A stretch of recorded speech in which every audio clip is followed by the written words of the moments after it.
ഇനി നമ്മൾ ഒരു പായസത്തിൻ്റെ റെസിപ്പി ആയിട്ട് ചെയ്യാൻ വേണ്ടിയിട്ട് പോകുന്നത്. ഇനിയിപ്പോൾ വിഷുവിന് നമുക്ക് അധികം ദിവസമൊന്നുമില്ലല്ലോ, അപ്പോൾ നമുക്ക് പെട്ടെന്ന് റെഡി ആക്കിയിട്ട് എടുക്കണം, ഭയങ്കര സിമ്പിളായിട്ടുള്ള ഒരു പായസം ഉണ്ടാക്കാം. അപ്പോൾ ഇന്ന് നമ്മൾ ഉണ്ടാക്കുന്നത് നുറുക്ക് ഗോതമ്പ് വെച്ചിട്ടുള്ള പായസം ഉണ്ടാക്കുന്നത്. നുറുക്ക് ഗോതമ്പൊക്കെ ആകുമ്പോൾ നമ്മുടെ എല്ലാവരുടെയും വീടുകളിലുണ്ടാവും. പിന്നെ കുക്കറിൽ വെച്ചിട്ട് തേങ്ങാപ്പാലിന് പകരം പശുമ്പാൽ ഒഴിച്ചിട്ട് പെട്ടെന്ന് തന്നെ റെഡിയാക്കിയിട്ട് എടുക്കണം ഒരു പായസം. അപ്പോൾ നിങ്ങൾ വിഷുവിന് പായസം അങ്ങനെ ഉണ്ടാക്കാൻ വേണ്ടിയിട്ട് പ്ലാൻ ഉണ്ട്, പെട്ടെന്ന് റെഡിയാക്കണമെന്ന് വെച്ചിട്ടുണ്ടെങ്കിൽ പായസം നിങ്ങൾ റെഡിയാക്കി നോക്കാം. അതേപോലെ തന്നെ ഞാൻ കഴിഞ്ഞ ദിവസം വിഷുവിൻ്റെ സ്പെഷ്യലായിട്ട് അരി പായസത്തിൻ്റെ വീഡിയോ ചെയ്തിട്ടുണ്ടായിരുന്നു. അത് നമ്മൾ തേങ്ങാപ്പാൽ ഒഴിച്ചിട്ട് കുറച്ച് സമയം എടുത്തിട്ട് റെഡിയാക്കിയിട്ട് ഇടുന്ന പായസമാണ്. ആ പായസം ആയിരുന്നാലും നല്ല ടേസ്റ്റുള്ള പായസമാണ്. അപ്പോൾ നിങ്ങൾക്ക് ഏത് പായസം വേണ്ടതെന്ന് വെച്ചിട്ടുണ്ടെങ്കിൽ നിങ്ങൾ അതനുസരിച്ചിട്ട് റെഡിയാക്കിയിട്ട് നോക്കാം. പിന്നെ നിങ്ങളെല്ലാവരും സുഖമായിട്ടിരിക്കുന്നു വിചാരിക്കണം. ഇവിടെ ഞങ്ങളെല്ലാവരും സുഖമായിട്ടിരിക്കണം. അപ്പോൾ നമുക്ക് ഒട്ടും സമയങ്ങൾ തന്നെ നമ്മുടെ പായസം നമുക്ക് റെഡിയാക്കിയിട്ട് എടുക്കാം. അത് നമ്മുടെ പായസം റെഡിയാക്കാൻ പോണതിന് മുമ്പായിട്ട് നമ്മളിത് പശുമ്പാലിലുള്ള ഉണ്ടാക്കുന്നുണ്ട്.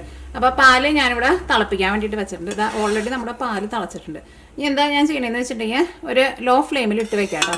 ഇടയ്ക്ക് ഒന്ന് ഇളക്കിയിട്ട് കൊടുക്കണം, ഈ പാട പിടിക്കാതിരിക്കാൻ വേണ്ടിയിട്ട്. പിന്നെ ഒരു ചെറിയ തീയിൽ കിടന്നിട്ട് ഒന്ന് തിളക്കട്ടെ. അപ്പോൾ ഈ പാലിൽ വെള്ളം ഉണ്ടെന്ന് വെച്ചിട്ടുണ്ടെങ്കിൽ വെള്ളമൊക്കെ ഒന്നുകൊണ്ട് പറ്റുമല്ലോ. കാരണം നമ്മൾ പായസത്തിൽ ഇട്ടിട്ട് പിന്നെ നമ്മൾ ഈ പാല് നമ്മൾ പിന്നെ തിളപ്പിക്കില്ല. അപ്പോൾ ആ വെള്ളം ഒന്ന് വറ്റട്ടെ. ഇനി നമുക്ക് നമ്മുടെ പായസത്തിലേക്കുള്ള കാര്യങ്ങൾ നമുക്ക് റെഡിയാക്കാം. അപ്പോൾ ഇത് ലോ ഫ്ലെയിമിൽ കിടന്നോട്ടെ.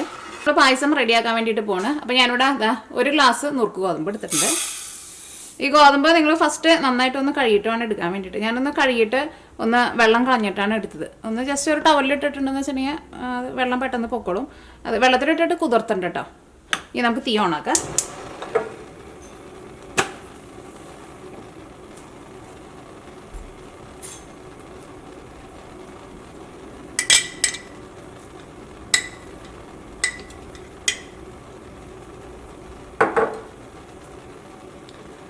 ഇതിലേക്ക് നെയ്യ് ചേർക്കാം. നെയ്യിലിട്ടിട്ട് ഫസ്റ്റ് നമുക്ക് ഈ ഗോതമ്പ് നന്നായിട്ടൊന്ന് ചൂടാക്കാം. അത് കഴിഞ്ഞിട്ട് വേണം നമുക്ക് ഗോതമ്പ് വേവിച്ചെടുക്കാൻ വേണ്ടിയിട്ട്. ഞാനിതിലേക്ക് ഒരു 1.5 ടേബിൾ സ്പൂൺ നെയ്യ് ചേർക്കുന്നുണ്ട്.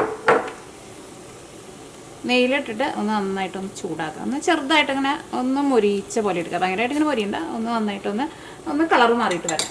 അപ്പോൾ നിങ്ങൾ എടുക്കുമ്പോൾ ഇപ്പോൾ നിങ്ങളുടെ അടുത്ത് ചെറിയ നുറുക്ക് ഗോതമ്പാണെങ്കിലും കുഴപ്പമില്ല. ഇത് ഞാനിപ്പോൾ എടുത്തേക്കുന്നത് കുറച്ച് വലിയ നുറുക്ക് ഗോതമ്പാണ് എടുത്തേക്കുന്നത്.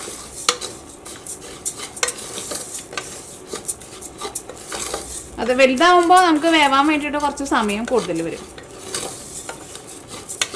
അപ്പോൾ ചെറിയ തരിയുള്ള നുറുക്ക് ഗോതമ്പാന്ന് വെച്ചിട്ടുണ്ടെങ്കിൽ നമ്മൾ കുക്കറിൽ അടച്ച് വെക്കുമ്പോൾ ഒറ്റ വിസിൽ വന്നാൽ മതിയാവും. ഇത് ഒരു 3 വിസിൽ വേണ്ടി വരും ഇത് വേവാൻ വേണ്ടിയിട്ട്. അപ്പോൾ ഇത് കഴിഞ്ഞിട്ട് നുറുക്ക് ഗോതമ്പ് നന്നായിട്ട് വെന്ത് കഴിഞ്ഞിട്ട് വേണം നമുക്ക് ഇതിലേക്ക് ശർക്കര ചേർക്കാൻ വേണ്ടിയിട്ട്. അത് നമ്മൾ എന്ത് പായസം ഉണ്ടാക്കുമ്പോൾ പ്രത്യേകം ശ്രദ്ധിക്കുക. ശർക്കര ചേർക്കാൻ വേണ്ടിയിട്ട് പോണതിന് മുമ്പ് നമ്മൾ എന്ത് സാധനമാണ് വേവിക്കണമെന്ന് വെച്ചിട്ടുണ്ടെങ്കിൽ അത് ഫസ്റ്റ് വെന്ത് കഴിഞ്ഞിട്ട് വേണം ശർക്കര ചേർക്കാൻ വേണ്ടിയിട്ട്. കാരണം ശർക്കര ചേർത്തിട്ടുണ്ടെന്ന് വെച്ചിട്ടുണ്ടെങ്കിൽ പിന്നെ ആ സാധനം പിന്നെ നമുക്ക് വെന്ത് കിട്ടില്ല. അതിപ്പോൾ നിങ്ങൾ പരിപ്പ് വെച്ചിട്ട് പായസം ഉണ്ടാക്കുമ്പോഴായിരുന്നാലും അരി വെച്ചിട്ട് പായസം ഉണ്ടാക്കുമ്പോഴായിരുന്നാലും ഫസ്റ്റ് നമ്മൾ ആ പായസം ഉണ്ടാക്കുന്ന സാധനം നമ്മൾ ഫസ്റ്റ് വേവിക്കണം. അത് കഴിഞ്ഞിട്ട് ശർക്കര ചേർക്കാവും. ശർക്കര ചേർത്ത് കഴിഞ്ഞിട്ട് പിന്നെ നമ്മൾ എത്ര സമയം നമ്മൾ മൂടി വെച്ചാലും അത് പിന്നെ വേവില്ല കേട്ടോ. ഇപ്പോൾ നെയ്യിൽ കിടന്നിട്ട് നന്നായിട്ടൊന്ന് ചൂടാവട്ടെ.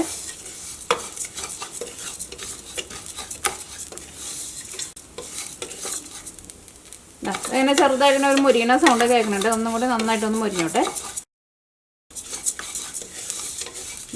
അപ്പോൾ നമ്മുടെ നുറുക്ക് ഗോതമ്പ് നന്നായിട്ട് മുരിഞ്ഞിട്ടുണ്ട്. നമ്മൾ ആ നുറുക്ക് ഗോതമ്പ് ഇട്ട് കഴിഞ്ഞപ്പോൾ ഇത് കുറച്ച് ഇങ്ങനെ വലിയ തരിയായിട്ടാണ് ഇരുന്നത്. ഇപ്പോൾ നോക്കിയാൽ ഇത് മുരിഞ്ഞ് നല്ല ചെറുതായിട്ട് വന്നിട്ടുണ്ട്. നല്ല മണവും വരുന്നുണ്ട്.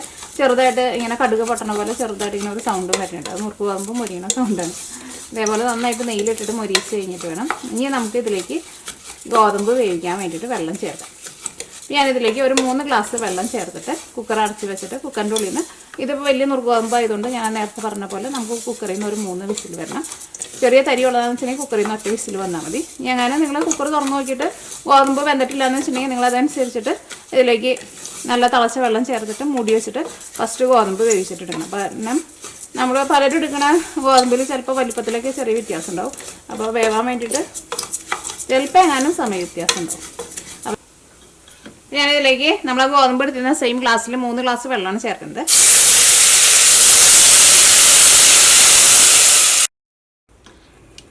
ഈ കുക്കർ അടച്ചിട്ട് നമുക്ക് വിസിലിട്ടിട്ട് മൂടി വയ്ക്കാം. നമ്മുടെ കുക്കറിൻ്റെ ഉള്ളിൽ നിന്ന് ഒരു 3 വിസിൽ വന്നു കഴിഞ്ഞപ്പോൾ ഞാൻ തീ ഓഫ് ചെയ്തിട്ടുണ്ടായിരുന്നു. ഇനി കുക്കറൊന്ന് തുറന്നു നോക്കട്ടെ. നമ്മുടെ ഗോതമ്പ് നല്ല കറക്റ്റ് പാകത്തിന് നമുക്ക് വെന്ത് കിട്ടിയിട്ടുണ്ട്.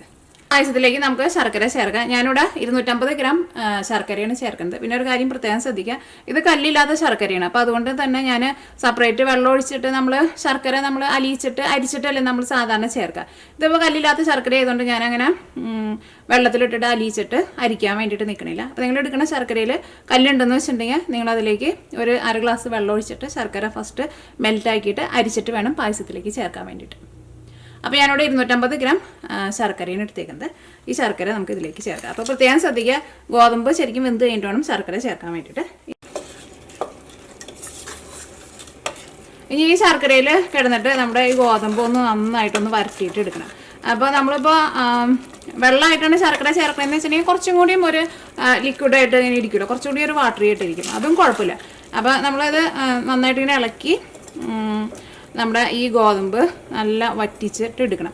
ശർക്കരയിൽ ഇട്ടിട്ട് നമ്മൾ വരട്ടിയെടുക്കാമെന്ന് പറയില്ല, അതേപോലെ എടുക്കണം. അപ്പോഴായിരിക്കും നമ്മുടെ ഈ ഗോതമ്പിൻ്റെ ഉള്ളിലേക്കൊക്കെ ഈ മധുരമൊക്കെ ശരിക്കും അങ്ങോട്ട് പിടിക്കുക.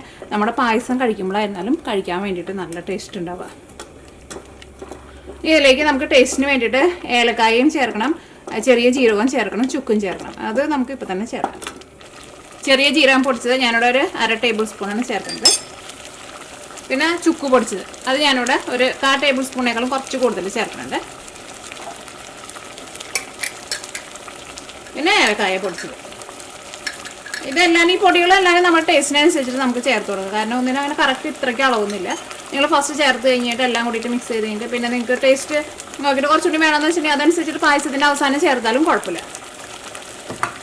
അപ്പോൾ അതുകൊണ്ട് കേട്ടോ നമ്മൾ ഈ പൊടികളൊക്കെ ചേർക്കുമ്പോൾ നമ്മൾ ആ കറക്റ്റ് അളവ് പറയാറുള്ളൂ.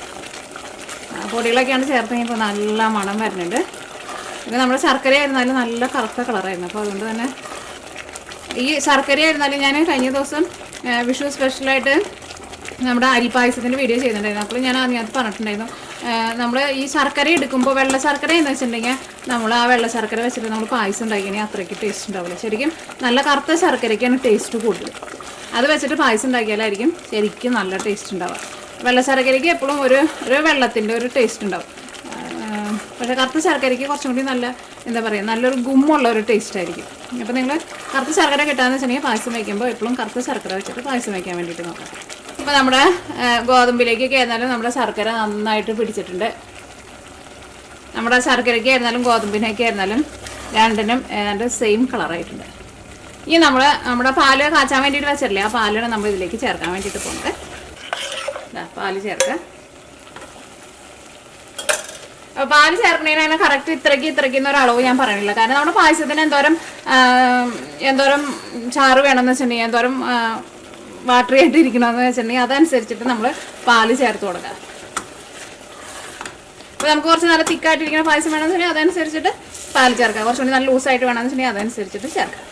എങ്ങനെ നമ്മുടെ പായസം നമ്മൾ കഴിക്കുന്ന സമയത്ത് ഭയങ്കര തിക്കായി പോയിട്ടുണ്ടെന്ന് വെച്ചിട്ടുണ്ടെങ്കിൽ അതനുസരിച്ചിട്ട് പാല് ചേർത്തിട്ട് മിക്സ് ചെയ്തിട്ട് പായസത്തിൻ്റെ ആ കൺസിസ്റ്റൻസി റെഡി ആക്കിയിട്ട് എടുത്താൽ മതി. അപ്പോൾ ഇനി നമ്മൾ ഇതിലേക്ക് പാല് ചേർക്കാൻ വേണ്ടിയിട്ട് പോകണ്ട. ശർക്കരയിൽ കിടന്നിട്ട് നമ്മൾ നന്നായിട്ട് വരട്ടിയിട്ട്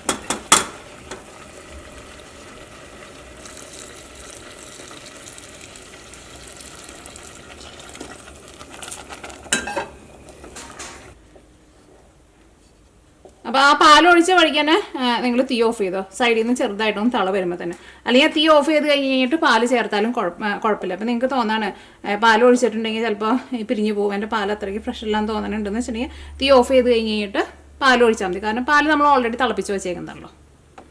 ഇതിലേക്ക് നമുക്ക് നെയ്യിൽ ഇപ്പോൾ എന്താ വറുത്തിടാന്ന് വെച്ചിട്ടുണ്ടെങ്കിൽ അത് വറുത്തിടുക. അപ്പോൾ ഞാനിവിടെ കശുവണ്ടിയും ഉണക്കമുന്തിരിയാണ് വറുക്കാൻ വേണ്ടിയിട്ട് പോകുന്നത്. അപ്പോൾ നെയ്യ് നന്നായിട്ട് ചൂടായിട്ടുണ്ട്. ഫസ്റ്റ് കശുവണ്ടി ചേർക്കുക. നമുക്ക് ഉണക്കമുന്തിരിയും ചേർക്കാം. ഉണക്കമുന്തിരി അല്ലെങ്കിൽ കിസ്മിസ് ചേർക്കാം. കിസ്മിസ് എന്ന് വെച്ചിട്ടുണ്ടെങ്കിൽ മറ്റേ പച്ച കളറുള്ളത്.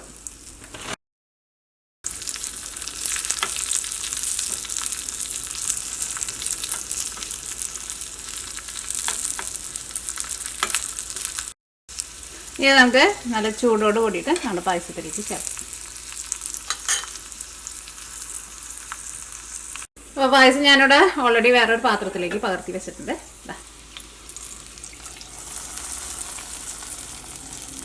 ഗോതമ്പ് പായസം റെഡി ആയിട്ടുണ്ട്. അപ്പോൾ വിഷുവിന് ഇപ്പോൾ നിങ്ങൾക്ക് ഭയങ്കര എളുപ്പത്തിൽ പെട്ടെന്ന് പായസം ഉണ്ടാക്കണമെന്ന് വെച്ചിട്ടുണ്ടെങ്കിൽ ഇതേപോലെ നിങ്ങൾ പായസം ഉണ്ടാക്കി നോക്കാം. അതേപോലെ തന്നെ നമ്മൾ വിഷു സ്പെഷ്യലായിട്ട് ഞാൻ അരിപ്പായസം ഉണ്ടാക്കിയിട്ടുണ്ട്. അതായിരുന്നാലും നല്ല സൂപ്പർ പായസമാണ്. പക്ഷെ അത് കുറച്ച് സമയം എടുത്തിട്ട് നമ്മൾ തേങ്ങാപ്പാലിലിട്ടിട്ട് റെഡിയാക്കിയിട്ട് എടുക്കുന്ന പായസമാണ്. ഇത് നമ്മൾ പശുമ്പാലിൽ ഭയങ്കര സിമ്പിളായിട്ട് റെഡിയാക്കിയിട്ട് എടുക്കുന്ന പായസം.